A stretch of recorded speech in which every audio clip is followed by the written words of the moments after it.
Don't feed Jax. Jax is a survivable melee ranged champion who deals a mix of physical and magic damage. He has a relatively high base movement speed of 325. He begins the game with 30 magic resist and continues to gain a small amount of magic resist per level. Jax's passive is Relentless Assault. Every time he uses a normal melee attack, he gains a temporary attack speed buff. This buff can stack several times. In other words, Jax will attack significantly faster as long as he continues to use normal melee attacks in quick succession. This attack speed bonus is effective against towers. Jax's Leap Strike causes him to jump to any mid-range target, including both enemy and allied champions and minions, and objects such as wards. If the target is an enemy, Jax will deal physical damage, which scales both on bonus attack damage and ability power. Jax is still vulnerable to abilities and attacks while jumping, and spells in flight will not be disjointed. Knockbacks and knockups in particular are effective against him and will prevent him from reaching his target. Additionally, Leap Strike acts similar to a dash ability, and skill shots can still hit him in flight. Traps like Teemo's Mushrooms or Caitlyn's Yordle Snap Trap will often, but not always, be triggered as he passes over them, though they will not prevent him from reaching his destination. Spell shields block the damage from the Leap Strike, but do not prevent the jump itself. Higher ranks in this ability dramatically reduce the cooldown. At max rank, this ability is available very often. Jax's Empower causes his next normal melee attack to deal additional magic damage. The extra damage scales on ability power. Empower causes his swing timer to reset, meaning he can use it immediately after another normal melee attack to attack again very quickly. The bonus damage from Empower is not consumed when Jax attacks structures. However, the swing timer reset still allows Empower to be used to more quickly take down towers. Empower consumes spell shields, blocking the bonus damage of the attack. Higher ranks in this ability dramatically reduce the cooldown. At max rank, this ability is available very often. Jax's Counter-Strike causes all incoming normal attacks to be dodged for a brief period of time. While active, Jax has a clearly visible spinning animation above him. When the dodge bonus wears off, all nearby enemies take physical damage and are briefly stunned. The damage scales on bonus attack damage, and bonus damage is granted for every attack he dodged during the windup. Abilities that are mechanically similar to normal attacks, such as Gangplank's Parlay, are also dodged. Tower attacks are not dodged.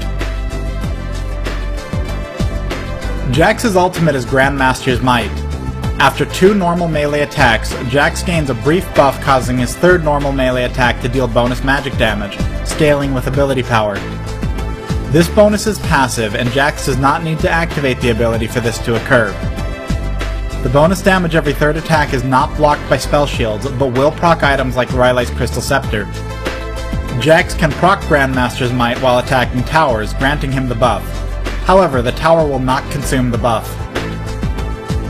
When activated, Jax gains significant bonus attack damage and ability power for several seconds. This bonus is increased by his bonus attack damage and ability power, respectively. Jax is an extremely capable fighter, and there are very few champions who can win a melee fight against him without exceeding his level of itemization. There are some general rules, however, that will help win matches against Jax. Like other melee fighters, countering Jax is most easily done by keeping him crowd-controlled and at a range. Consider spells like Exhaust, and consider taking a ranged champion to counter him in a lane. If you have flexibility in your lineup, champions with Blinks, very high movement speed, and slows or snares all dramatically reduce Jax's effectiveness. In the early game, Jax does not have sustain beyond potions or lifesteal he may bring to the lane, so it may be possible to use this to your advantage with enough harass. While he can stay at a range and Leap Strike to last hit minions, he does so at a significant mana cost and is still vulnerable to being attacked. There are 2 primary keys to dealing with his Counter-Strike ability. The first and most obvious is not to use normal attacks against him during this period, as it will not damage him and will increase the damage he deals at the end. Second, save any blink or dash abilities until he activates the ability, allowing you to avoid the follow-up stun. As soon as Jax reaches level 6, his power in skirmishes and 1v1 fights dramatically improves. By the mid and especially late game, both Leap Strike and Empower may have very short cooldowns depending on which skills he's maxed. This can make it very difficult to get away from him, but also very difficult to fight him one-on-one. Transition to more favorable team fights when possible, and prioritize movement speed if he's a serious threat, and don't extend too far beyond the safety of towers or teammates. In team fights, Jack can seriously disrupt players who are too close together with his Counter-Strike stun. Watch out for activation and stay apart from teammates to avoid having too many people affected by the ability at once. While Jax may have significant lifesteal or spell vamp, he will still be susceptible to burst damage unless he has built significant survivability items.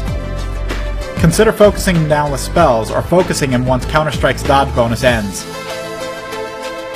As a hybrid champion, Jax can very effectively build a wide variety of items depending on the circumstance.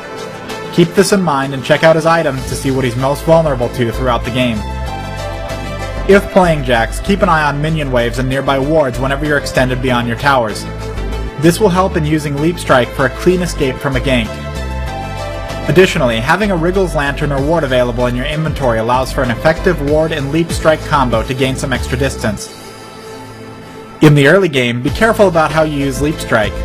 Unless you absolutely need to use it to get in range for a gank, save it until after you've already gotten in range. Enemies may blink or use other abilities to escape the stun at the end of Counter-Strike, so keeping Leap Strike available specifically to catch them for the stun can be very effective. Thanks for watching this Don't Feed. Be sure to subscribe with the button on the upper right. Check out my previous movie in this series, Don't Feed Sejuani, by clicking the movie thumbnail on the right. I regularly stream League of Legends and other games right here on YouTube, so make sure you follow me on Twitter and check my channel often for updates. As always, check the movie information box below for general thoughts and series updates, and let your friends know about this series to help promote it in the League of Legends community. Also, make a post on the official League of Legends forum thread, linked below if you really enjoy the series.